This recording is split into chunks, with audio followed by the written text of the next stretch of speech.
Friends, welcome to my channel. இன்றைக்கி நம்ம சேனலில் என்ன பார்க்க போகிறோம் அப்படின்னா ஒரு பலாவ் ரெசிபி தான். பெங்களூர் பலாவ். என்ன பலாவ்னா புதினா பலாவ் பண்ணலாம். அதுக்கு தேவையான பொருட்கள் பார்க்கலாம் வாங்க. நான் புதினா 2 கைப்பிடி அளவு புதினா எடுத்து அலசி வச்சுருக்கேன். தேங்காய் ஒரு சில்லு வச்சுருக்கேன். ஒரு சின்ன துண்டு அளவு இஞ்சி வச்சுருக்கேன். ஒரு 10-12 பல் பூண்டு, ஏன்னா பெருசாக இருக்குது அதனால் இது தோல் உரித்து வச்சுருக்கேன். ஒரு 10 மிளகா வச்சுருக்கேன், ஏன்னா இது மிளகா இது காரம் இருக்காது, அதனால் ஒரு 10 மிளகா வச்சுருக்கேன். ஒரு வெங்காயம், பெரிய வெங்காயம் எடுத்து நீட்டாக கட் பண்ணி வச்சுருக்கேன். தக்காளி ஒரு 2 தக்காளி எடுத்து கட் பண்ணி வச்சுருக்கேன்.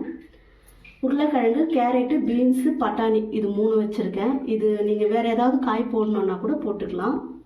அதே மாதிரி பிரிஞ்சி இலை ஒரு 2 இலை வச்சுருக்கேன். அன்னாச்சி பூ ஒரு 2, பட்டை சின்ன சைஸ் 2 பட்டை, ஒரு கிராம்பு ஒரு 7-8 கிராம்பு, இது எல்லாம் வச்சுருக்கேன். இதில் நம்ம இப்போ ஒரு பேஸ்ட்டாக அரைக்க போகிறோம். அரிசி நார்மல் நம்ம சாப்பாட்டு அரிசி தான் ஊற வச்சுருக்கேன்.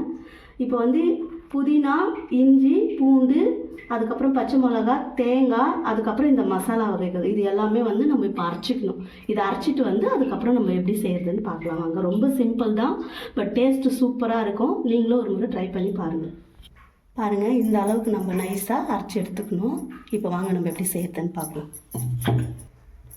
நான் கேஸ் மேலே குக்கர் வச்சுருக்கேன். இதில் நம்ம அரிசி 1/2 kg எடுத்துருக்கோம். அதுக்கேற்ற மாதிரி நம்ம இதெல்லாம் பண்ணிக்கலாம். எண்ணெய் ஒரு 100-150, உங்களுக்கு எப்படியோ 100 எண்ணெய் மினிமம் ஊற்றிக்குங்க.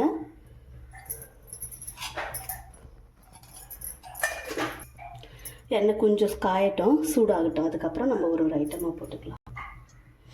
எண்ணெய் காஞ்சிடுச்சு. இப்போ இந்த டைமில் நிறைய பேர் கடுகு போட மாட்டாங்க, ஆனால் எனக்கு கடுகு போடுறது பிடிக்கும், அதனால் நான் கடுகு கொஞ்சம் போட்டுக்கிறேன் லைட்டாக.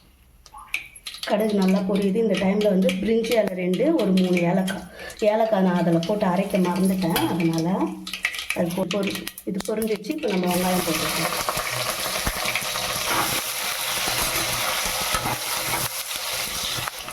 அலசி வச்ச புதினா கொஞ்சம் போட்டுக்கலாம். புதினா இதில் வதங்குற கொஞ்சம் நல்லாயிருக்கும். வெங்காயம் இந்த அளவுக்கு வதங்கிடுச்சு, போதும். இப்போ நம்ம தக்காளி யூஸ் பண்ணிக்கலாம்.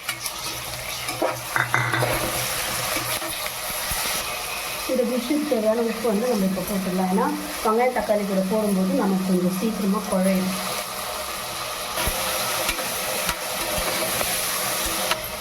இந்த அளவுக்கு வெங்காயம் தக்காளி வதங்கின பிறகு நம்ம அரைச்சி வச்சுருக்கோம் இல்லையா, இந்த மசாலாலாம் போட்டு நல்லா இது நம்ம விதைக்கணும். ஏன்னா நம்ம ராவாக தான் அரைச்சோம், அதனால் எண்ணெயிலே கொஞ்சம் நல்லா விதக்கும் போது டேஸ்ட் ரொம்ப நல்லாயிருக்கும்.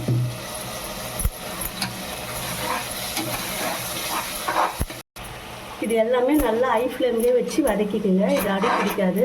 உங்களுக்கு சோம்பு போட்டால் சோம்பு ஃப்ளேவர் உங்களுக்கு பிடிக்கும்னா நீங்கள் கொஞ்சம் சோம்பும் யூஸ் பண்ணிக்கலாம். இப்போ பாருங்கள், எண்ணெய் நல்லா பிரிஞ்சு வர ஆரம்பிச்சிச்சு. எண்ணெய் பிரிஞ்சு வந்தாலே மசாலா குக் ஆகிடுச்சின்னு அர்த்தம். இந்த டைமில் நம்ம தக்காளி எல்லாம் போட்டுக்கலாம்.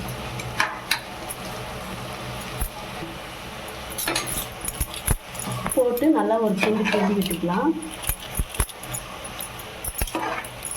சும்மா ஃபுல்லாக இந்த மசாலா எல்லா இடத்துலையும் அப்ளை ஆகிற மாதிரி, அவ்வளோதான். இது ரொம்ப வதக்கணும்லாம் இல்லை. இந்த டைமில் இப்போ அரிசி நம்ம சேர்த்துக்கலாம்.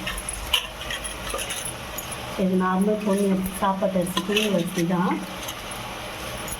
நீங்கள் எந்த அரிசி யூஸ் பண்ணுறீங்களோ நீங்கள் அதில் செய்யலாம். அரிசி போட்டு ஒரு முறை இந்த மாதிரி நல்லா கிண்டி விட்டுக்குங்க.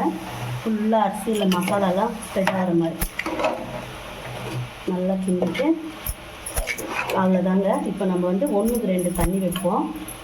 இந்த மசாலாலேயே நான் இப்போ மசாலா ருக்கணும் இல்லையா, அந்த ஜார்லேயே வச்சுருக்கேன். இது ஒரு பவுலு. நான் இதில் தான் அரிசி எடுத்தேன், அதனால் இதில் 1க்கு 2 இது நல்லா கிண்டி விட்டுருங்க. இந்த டைமில் உப்பு காரெல்லாம் பாருங்கள், உங்களுக்கு சரியாக இருந்துச்சுன்னா அப்படியே நீங்கள் ப்ரெஷர் போட்டுடலாம்.